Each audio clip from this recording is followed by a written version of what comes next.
Hey, it's Michael, the MuckLand Griffons. Welcome back to the channel. So I got Archie in the dog box and Oni right behind me trying to sneak out of the dog box. Stay in there. So I get a lot of questions about this dog box when I'm out, so I thought I'd do a quick video on kind of how I built it, the features of it, what we like, what we don't like, what we would do different if we were to make another one from scratch. So but it works really well for me. I needed a new dog box when we got Oneida. So, you know, I was looking at all the big name brand kennels out there. You know, I would need two of them with two dogs. You know, they're not going to fit in the back seat, that kind of thing in my truck, even though I got a full-size Ram with the 4-door cab. You know, I didn't want to take up the back seat. Looking at the metal dog boxes, you know, pretty expensive. So I decided, hey, let's build one. You know, I'm not the greatest carpenter, but it came out pretty good, I think. I'm pretty proud of it for my my limited woodworking skills. So, all right, so you can see we got the 2-hole dog box for Oni is on my left, and Archie's on my right there with the one with the blue, got the water jug in there. So this is our dog kennel, a 2-hole kennel that I built. It is insulated. You could see some of the insulation there, the pink insulation. I put that in late last year because we were taking a trip to, we ended up going to Nebraska in January. So that's when I really finished off the insulation. But the floor that they're laying on is insulated. The roof is insulated with the pink insulation. The sides are all insulated. So it worked out really well for us in January. You know, I live in upstate New York, so a lot of the grouse hunting we do, you know, it's cold out. So I want a nice dog box for them to be comfortable in the wintertime and the cold trips. So the dimensions of the box, the outside of it, it's 49 inches wide. It's about 38 and a half inches deep, and it's about 30 inches tall. It does sit on some pads that are pressure treated wood, so it's up another inch or so than what the actual size of it is. I also have a set of drawers that I could put underneath it, and you know, on long trips I will put the drawers in there, but you know, that's another 8 inches tall, those drawers, so it sticks up pretty high over the back of the truck when I do that. So that's the set of drawers that I was talking about. I think they're about 22 inches wide and 54 inches long and about 5.5 inches tall, the drawer anyways. You can see I put shot shells up front. This is removable, so I can put that wherever I want. A couple other, you know, storage spots there, long enough to throw some shotguns back there. You know, I don't leave them there like overnight or anything like that, but just during the day it's really easy. The dogs are in the back of the truck, the guns are right there. I got some eye bolts on there so I can chain that down as well, so it's safe. You know, the only trouble with it, it's 9 inches tall, so when I put the dog box on top of it, it's a pretty tall setup, but it's really nice to have that extra storage on long trips, especially if I'm going multiple people. You know, we need to be smart about our storage. So again, that was all repurposed wood. So that I think I bought the 1x5s. I had to buy a couple of those, but other than that, it was all wood I had. Works well. Each hole is 23 inches wide, about 34 3/4 deep, and 24.5 inches tall after all the insulation and things like that are in there. So pretty sizable. So it's hard to see from in here, but I did drill some holes, some drain holes, because when the dog's in the wintertime running in the snow, grouse hunting, they get back in the dog box, the snow and ice melts off of them, and then the dog box had water sitting in it. So I do have holes drilled that go from the inside of the dog box to the outside of the dog box to drain that water, and that's worked out really well for us. You see the blue 6-gallon igloo jug in there. On long trips where we're camping, I can strap those in there. You can see the strap right there holding it in there, one on each side. So I can take an extra 12 gallons without taking up more space in the vehicle, right? So you're going on those long trips, you really got to plan out your space. But a big thing with the dogs and hunting is how much water can you carry. So that gives us an extra 12 gallons compared to what we used to have. Someone had mentioned to me, they saw them in there and they were like, "Are those frozen? Is that to help keep the dogs cool in the summertime?" And I was like, "Man, that's a pretty good idea. If I had a big enough freezer in the summertime, I may freeze those and help keep it cool in there. But my freezer's not big enough. But pretty comfortable. You can see, the dogs are laying in there right now. There's no bedding in there. I used to use blankets. I've switched to straw. Especially in the wintertime, the straw is nice because it's a good insulator. So, that trip to Nebraska in January, we were down into the low teens driving home, and they were warm. I have a temperature sensor mounted in there, and it, there was driving through the middle of the night, it got cold, but them sleeping on that bed of straw made a big difference. And every time we stopped, we would stop every 3 or 4 hours. They were plenty warm in there, so it worked out really well. I haven't used the straw in the summertime, so we'll see how that goes when I load it back up with some straw. So that's my temp sensor. It's it's called Govee. I can't get it in focus here, but Govee. Just got it off of Amazon. I had it Velcroed up in the dog box, but it fell off into the straw, and I didn't realize it when I cleaned out the straw. It was in that pile of straw. I actually just went and found it. Noticed that when I was doing this video, it wasn't in there, but it still works. So you just download the app. What I'm going to do is probably, run a zip tie through here or something and hard mount it up in there, a long screw or something like that, so it cannot come off. But yeah, it's nice to know what the temperature is. Then you got the app on your phone, and when you're driving down the road, you could see what the temperature is in the dog box to make sure you're not getting in any kind of trouble. You can see on the sides here, I got the vents. They're just floor vents from register vents from Home Depot to allow some airflow. One thing that I don't like about those that I'd probably do different is they can get bent up. I don't know if you can see that one's a little bent.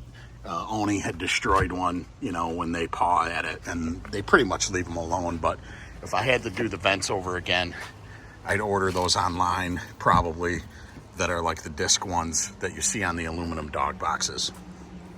So that's the vents. You can see I have fans on here for the summertime. So these are just 12-volt fans that you can get on Amazon. They're just radiator fans. I got it wired up into a harness. Oneida's got her fan there. So, I got it wired up, just some simple wiring. It goes to a harness that runs down underneath.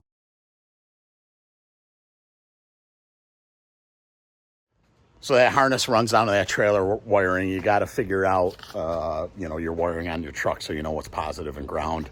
Had to do a little wiring there. Had to modify the connector so it fit in the way I wanted it because of the way I was doing the wiring. So someone smarter than me, probably be a little easier to wire that stuff up. I'll show you the electrical box now. So this is the electrical box. Nothing too fancy. One switch for each dog. One, when the switch is on 2, the fan spins one way. When it's on 1, it spins the other way. So you can blow air in or you can blow air out, kind of suck the air out. It's got a little resistor on it, so you can change the speed of the fan there. That's what the dials are for. I do have it fused in there. Yeah, so it worked pretty good for me. That's just stuff I bought off of Amazon as well. So pretty inexpensive. The electrical box I was able to repurpose. It was being thrown out, so I was able to repurpose that. And then the only other, as far as airflow goes, right now it's plugged with a piece of insulation, but that is on the back side of the dog box. I added that when I went to South Dakota so that if I wanted to, I can run a hose to the slider window of the cab, and I have a piece of plywood that fits in there so that I can suck air-conditioned air out of the cab and through the dog box if I wanted to. I never had that. I didn't have that need to do that. So here you can see and hear the fan. with that connection, you know, one thing I'm thinking of doing is adding like an inline 12-volt fan. So if I'm blowing air in the dog's faces through the doors of the dog box, I could be sucking air out on this end and just kind of exhausting it just to pull that air through. So there's some airflow in the dog box. You know, one thing to think of in the heat, whether it's in the summer or early fall, I don't like sticking the dogs in there hot. You know, if we've just got done exercising, taking a run, or they just got done hunting and they're panting and breathing and, you know, hot from that, I'm not going to throw them in that dog box right away. I'm going to let them cool off and let their heart rate come down before we put them in there, so that they don't overheat in the dog box. So the other thing I did is added these tie downs, these D-rings, so that I can tie it down to the truck. So when we're going down the road, it's not moving. Right now, it's not really tied in right now, but you can see how I have that ratchet strap going across the back, and then I tie it off in the corners, so it can't slide forward, and a ratchet strap on each side, so it can't slide backwards either. Just some hasps that you can throw a master lock in if you want. Had a friend of mine make up the signs, which came out pretty good. It's just red paint underneath it. I got to recoat them. They ended up rusting a little bit, but yeah, it looks pretty cool, I think. Really, I had a lot of it was repurposed wood, so which was, I do a lot of that. I'm cheap. I try not to spend money. But yeah, the paint, I primed it, I painted it, came out pretty good. So when I first made this, the doors they're actually too tight. So you can see where this is busted here. That's because that froze. The dogs weren't in there, but it froze, and I went to try and get it, open it up, and I had to get a pry bar in there, and it snapped that piece of wood off. But I ended up shaving down some wood. You can see the gap there isn't the greatest. You can see here it's not painted. That's because I was shaving it down so that wouldn't happen again. But that's just my limited carpentry skills. So it is painted to kind of match the rims on the truck. That dark kind of a steel gray. The top of it has some white on it to help reflect some of the heat in the summertime. It's due for another coat. You can see it's chipped up a little bit, so when we get some nice weather here, I'll put another coat on it, and I'll probably paint the top of it totally white. I got some handles down in here. I don't know if you can see those. 2 on each side so that you can lift it off. It is pretty heavy. I don't know what it weighs, but it's pretty large. You need 2 people to get it off of there. But man, it's really worked out well. The dogs love it. Training days, things like that. For the most part, they just lay in here, and you don't hear a peep out of them. Stay in there, Oni. Archie does get a little jealous that if I take Oneida out, Archie will start barking a lot of times. So we've been working on that, where I'll go for a ride with both of them. I'll leave Archie behind and take Oni for a run or do some training, just to get him used to, hey, there's going to be times I'm going to be left in the box.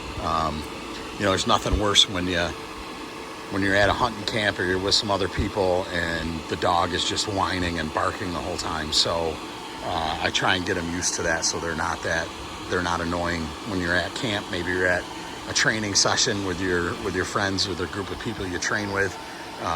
The last thing you want is them going nuts in the dog box the whole time you're there, right?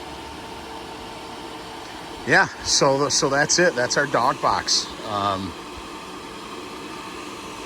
Nothing fancy, but man, it works. It was affordable. Like I said, a lot of that wood I already had. I had to buy a couple of sheets of plywood. I probably spent more on primer and paint. The fans, I already had one fan because I had that on the dog crate that I had before for Archie when I had just one dog.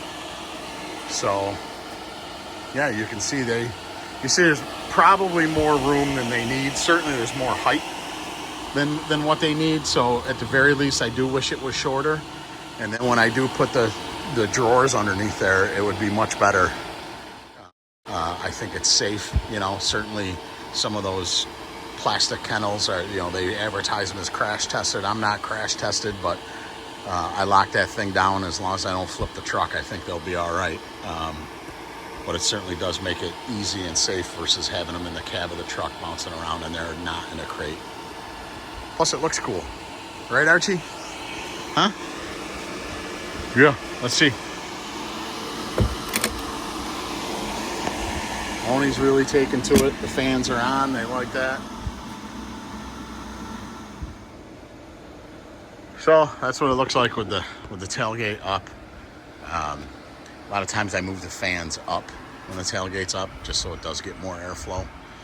Again, maybe I'm overthinking it, but here, let's close that. You can see, it does take up a lot of room. I got the short box on here, so it's a 5'7" bed, so it does not give me a lot of space. You know, and it definitely gets me out of moving stuff for people, because I'm like, oh, I can't move that. The dog box is on there, but it does eat up a lot of space in my bed. That's why I have the drawers to go underneath it. I've thought about, because I have the room, making that on a hinge, so I can lift that up, lift the cover up, kind of like the aluminums have storage in there. But I don't know, I'll probably just leave it. So I just got bars in here spaced apart, kind of evenly spaced apart. Drilled a hole up in this one and a hole down in that one.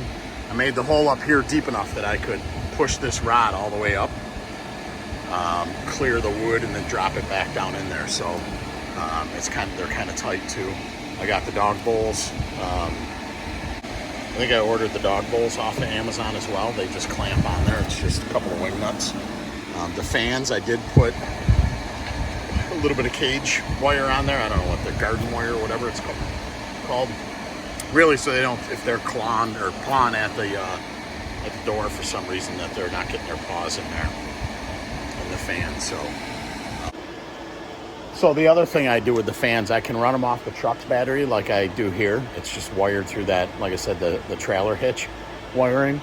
But I also have a car battery, a 12-volt car battery, and a different set of wires that I can wire it up to that car battery, and I strap that behind it, and I can run off the car battery. The thing I'm nervous about is, you know, if I'm out west and we're out hunting and we're gone for a couple of hours, am I going to drain my truck's battery and then come back to the truck and not be able to start it? So you can wire up. I know some guys wire them up to the trucks, and they have a low voltage shut off, so if their truck battery gets so low, it just cuts off all the draw so that there's enough juice there to start it when you get back to your truck. I haven't done that.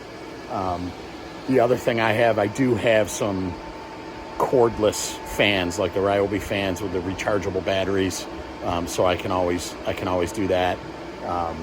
But I haven't run into it where I'm gone so long that the battery that I have, the external battery, is dead. So it lasts a long time with one fan. And, you know, it just depends. Try and park in the shade, that kind of thing as well. So, yeah. That's the dog box. 2-hole MuckLand Griffons dog box. I think Archie's ready to get out of there. I have these covers that when the fan's not on, this will fit right in there. I got a way to wing nut it down on the other side of those, on the other side of the grate. It's really cold trips like I did in Nebraska in January. I get those covers on if I want, just to help keep some of the warmth in there. The dogs, because they give off so much warmth. You know, and it's still not so closed off. There's still airflow through all the gaps, so that, you know, it's not like there's no fresh air. And then I have the same thing for the side vents. I can pull those off, and I got a wood cap that I could put on there to help keep that heat in. Yeah, so they work well. I almost forgot, I got a bottle opener that I mounted on the dog box. Now when I travel, I prefer going with cans just so I'm not dealing with glass bottles, but just in case, you gotta have the opener. And this way you don't leave it at home. Like I said, it works really well for us. It was inexpensive because I repurposed a lot of the stuff. Everything that I did have to buy The electronics for the fans and the fans that all came off of Amazon. I want to say the fans were like $30 a piece. The switches were probably $16 a piece, so not expensive at all. And it works well. You got to have a safe way to travel with your dogs and keep them safe and use your space wisely. So that's what we tried to do. Like I say, if I had to do it again, it would definitely be shorter, a little bit narrower, maybe not quite as deep, and maybe have that built-in top where it's hinged and for some extra storage. But so that's going to wrap it up on this episode of MuckLand Griffons about the dog box. Please comment below what you have for a dog box. Did you make one? What do you like? What don't you like? What mods would you like to see done? What should I have done differently? So comment below, share, like, subscribe. We appreciate your support here at the MuckLand Griffons. See you next time.